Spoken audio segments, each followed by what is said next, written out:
Casual here.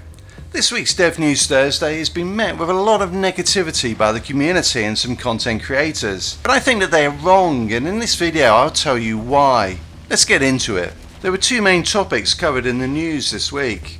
Firstly, there will be no patch this week as the devs are still working through issues with it. It goes without saying that we would like all of the launch issues with the game to have been fixed already, and for this to not have happened more than 5 months after launch is just not good enough. This game is more akin to an RPG with its class tree skills and very broad mod system, so I do appreciate how difficult it must be to make changes to it and test it properly. But come on PCF, give us the game you intended at launch. It is the second topic though that has borne the brunt of the negativity, and that is the proposed changes to the Fortress mod. Currently the Fortress mod provides up to a 43% buff to all damage, no matter its source, based on your armour. However, due to buffs to armour in previous patches, no matter your build, every class receives the maximum buff, and you don't need to do anything to activate it unlike other mods, it's just there.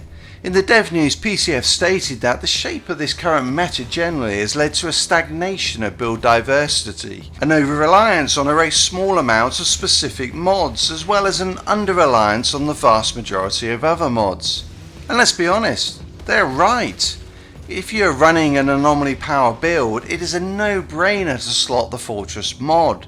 It is just too powerful and too easy to use not to. Now I want to take a step back here and talk about the current endgame.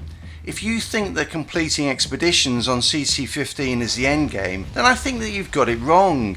For me this is just a start, and the real endgame is all about collecting legendary gear and creating different builds that work. And so I agree with PCF that having a mod that is mandatory on all anomaly builds is not healthy for the game, and it needs to be changed. To address these, PCF have proposed a complete rework of Fortress, so that it not only buffs damage, albeit to a lesser extent than previously, but it also buffs armour and resistance. And this is where the toys have been thrown out of the pram, as this has been seen universally as a nerf.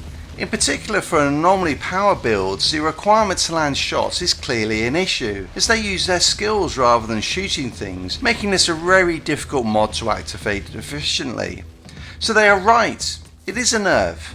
But this wasn't the only thing that PCF said. They acknowledged that the time challenge structure of the expeditions is what has driven the endgame meta builds using Fortress and Moaning Winds. Any changes to these mods though will not happen until this challenge has been addressed.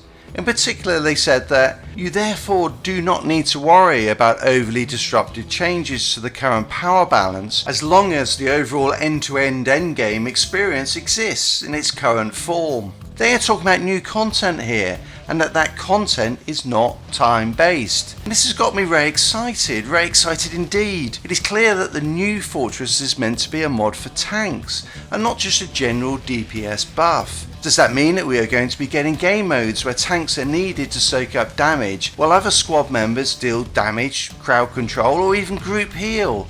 Like in an instance or a raid, and that is what I've been hoping for all along. Content that is tough and needs players to work as a team to beat. One where a tactical regroup is better than the current mindless headlong rush into battle. The other thing to bear in mind is that in the new content, armour and resistance may be more important than pure DPS.